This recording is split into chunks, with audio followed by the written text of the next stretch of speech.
Good morning. Welcome to See No Evil. I'm John Adamson, and it is a rainy day. And as usual, I'm sitting in my car because this is the only quiet place I can get to. Of course, there's background noise of the rain going on, but when you have 12 children, either one, you don't have a room where you can do a video because you're going to disturb somebody, or two, when they're all up, there's too much noise going on to make a video. So thus my car is my high-tech studio. Interesting thing about this car, it was given to us. It's a 99 Toyota Avalon, and we have friends who they had it given to them, and they were moving, and they didn't want to take the car with them, and they decided to give it away, and we were adopting at the time, and they gave it to us. And they said, do with it what you will. Use it. We kind of needed another vehicle at the time. Whatever. And I kind of used it on and off, but it wasn't like 100% roadworthy. And then I had to take a new job, home health, where I drive around. And I put like $1,200 into fixing it up, getting new tires. And it's been great. I've had it for more than a year and a half, but I've really used it for about a year and a half and put probably a good 50,000 miles on it, and it runs great. And anyway, what a blessing to us.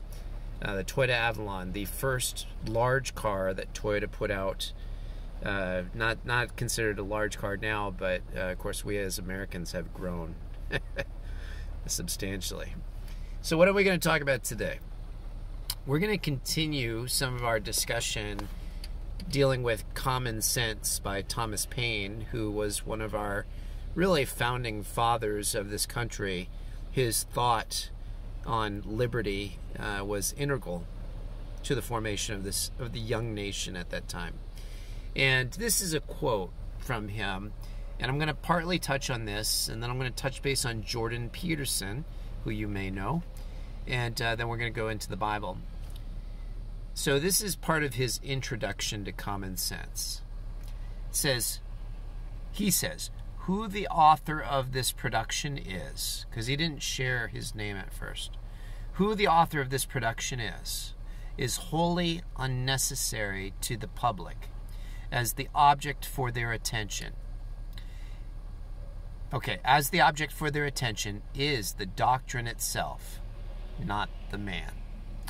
Boy, couldn't politicians learn something from that quote today.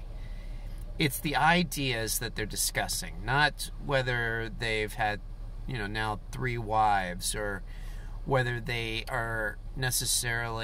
had no record of significance for 47 years in politics. What matters is what they're spouting out of their mouth. And those things need to be evaluated. But, as we're going to talk about too, what they do is equally important. Jordan Peterson, I'm going to read from this. This is an article, part of an article that he wrote. He said, we have no free will when it comes to choosing our skin colors. He's addressing the issue of basically getting preference because of skin or whatever, gender, things like that. So he starts off by that. We have no free will when it comes to choosing our skin colors. We have no free will when it comes to what gender we are. And Jordan Peterson, let me tell you a little bit about him. The word gender sparks some discussion about Jordan Peterson. So he's a psychiatrist, and he's from Canada. He was a professor. He was teaching classes, and the place where he taught, I forget which university it was starting to push gender-neutral pronouns and trying to force professors to use them. And he said, you can't force me to speak a certain way. I have freedom of speech, and you can't tell me. I will choose how I talk. That was his attitude, and it caused a lot of consternation. And anyway, he ended up leaving that university setting, and now he's a lecturer. And Jordan Peterson, his mindset he definitely takes a liberal view of the scriptures, but he's got a high view of the importance of the scriptures, if that makes sense. And anyway, so when it comes to gender, he believes there are two genders. And he'll call people if they say, could you call me he, and it's actually a biological female. He'll do that. He just doesn't want to be forced, legislated to do so. So anyway, he starts off by saying that. He goes on to say, prove your points with facts and attempt to prop up your arguments with facts and evidence. Don't try to shut down the conversation by labeling them as racist or sexist. So, you know, the ad hominem, the attack against the man, is the most common logical fallacy out there. Basically, a logical fallacy is not addressing what's being discussed, but utilizing some tactic to get away from what's being discussed. And so attacking the person against the man, ad hominem, that's the most common. And we see it in politics all the time. So what else does he go on to say? Judge their ideas. And I didn't include some of what he wrote. I skipped on to this. Try your best to remove your emotions from the conversation, and you will find that the other person usually doesn't mean harm. You'll be offended only if you want to be offended. You know, that's something that, you know, the current generation, well, millennials need to hear that, but what's the generation after them? I probably should look that up. Really needs to hear. The current crop of like college students are growing up on universities where they have safe spaces and their administration is vastly liberal and prevents conservative voices from coming on campus or severely limits them, cancels them. People, we have a responsibility to be ready to be offended, because no one person out there is going to have 100% your values, your mindset on things. And if they do, I would worry about that. Like, are they just agreeing with me on every single matter? So we should be ready to be offended. And if we take offense and it causes us to act offended, well, that's on us, not on the other person. Judge people individually, case by case, by their actions. Right now we've got this racial identity politics going on, right? So we've got critical race theory. Donald Trump has said very clearly that he's going to have that removed from government. The idea is that we are endemically racist. We cannot possibly expunge that racism from us, those of us who are white, and that we have white privilege. And that's not a biblical perspective. How do I know that? Because the Bible talks about stuff like that. See, one of the things I want to tackle here is the whole issue of racial reparations. So there are some in the United States who believe that we should give reparations to the descendants of former slaves, or perhaps those that lost businesses or land in the Jim Crow era. Now, for the most part, for the large part, these people have all died off. And now you have people who own, let's say, plantation land, who themselves were not slave owners. You have black Americans who, they may be descended from African slaves, but they themselves weren't slaves. And the Bible makes it clear that we should be individually responsible. How do I know that? Well, here's a section of Scripture that has to deal with this. Ezekiel. From Ezekiel. Now, Ezekiel is considered one of the major prophets, and through him, God gave a number of instructions. And Ezekiel 18, I'm starting in verse 4, and I'm going to skip ahead in the chapter 2. Ezekiel records God's words to him. This is God speaking to Ezekiel. For all people are mine to judge, both parents and children alike. And this is my rule.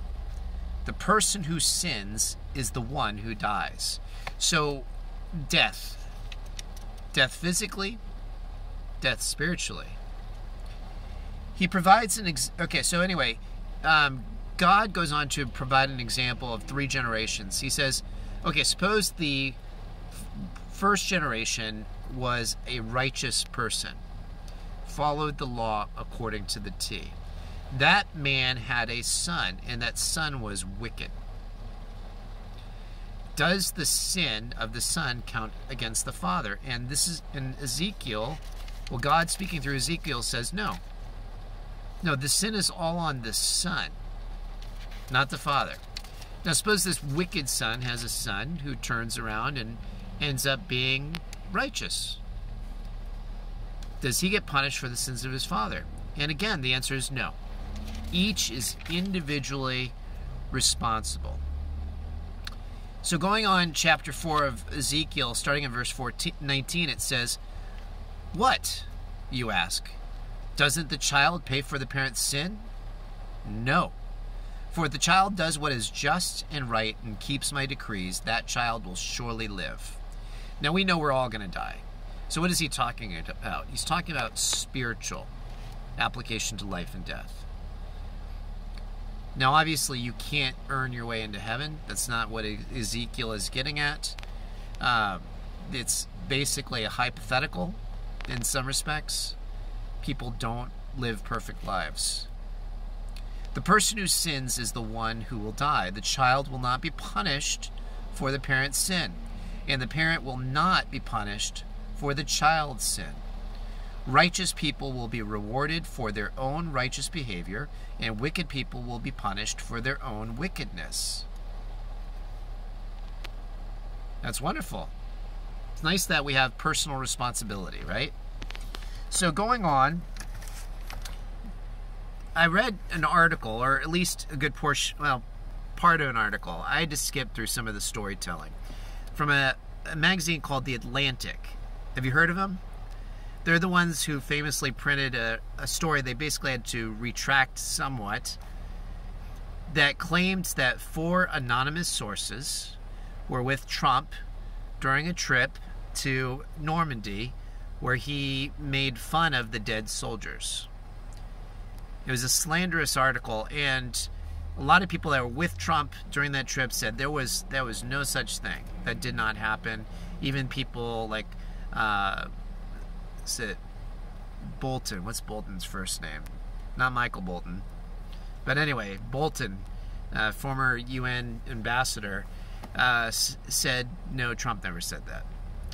So, The Atlantic published an article, and you can check this out for yourself. I would suggest you read it. It's was printed June 2014. The article is entitled "The Case for Reparations" by Ta-Nehisi Coates. And she has a number of quotes. I'm assuming this is a female. I apologize if she's not. A number of quotes that indicates that reparations are the right thing to do. And one of the things she quotes is Deuteronomy 15:12 through 15, which she uses as a support for reparations, for paying the descendants of slaves back money. So I'm just going to touch on that for the sake of time. Deuteronomy 15:12 through 15 talks about how you could have a form of slavery back in ancient Israel. If somebody got so indebted where they couldn't pay their debts, they could enslave themselves. So it wasn't the same as slavery in the United States, where we forcibly took people into slavery. But these slaves, during Hebrew time, during ancient Israel, what they would do is they would go into servitude for 6 years. On the 7th year, every 7 years was a year of freedom. These slaves were to be released. and they were to have restoration for their time.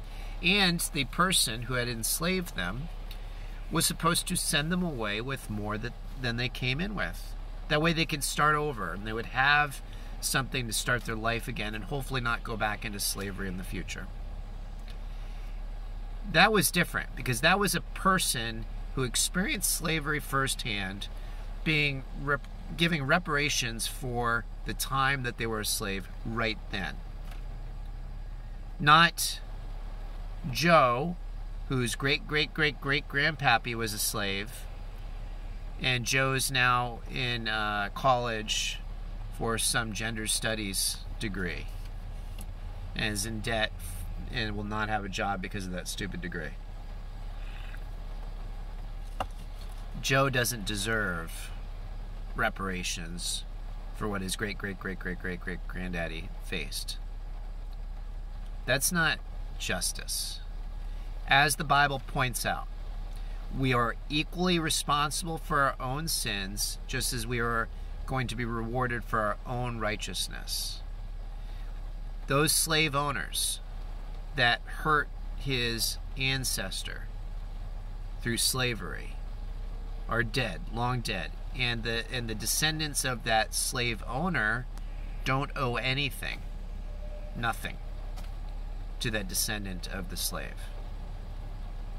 Now we could talk about more modern problems, and this article goes into that too, but I'm not going to cover it right now. But most of the discussion has been reparation for slavery, and it's just not biblical. There's no case that can be made here. And Ta-Nehisi Coates is not utilizing appropriate context or interpretation of the Bible to make her case. Anyway, John Adamson, hoping you have a pleasant day, hoping your eyes maybe were opened just a little bit so that you are seeing evil now. And I hope you take care, and God bless.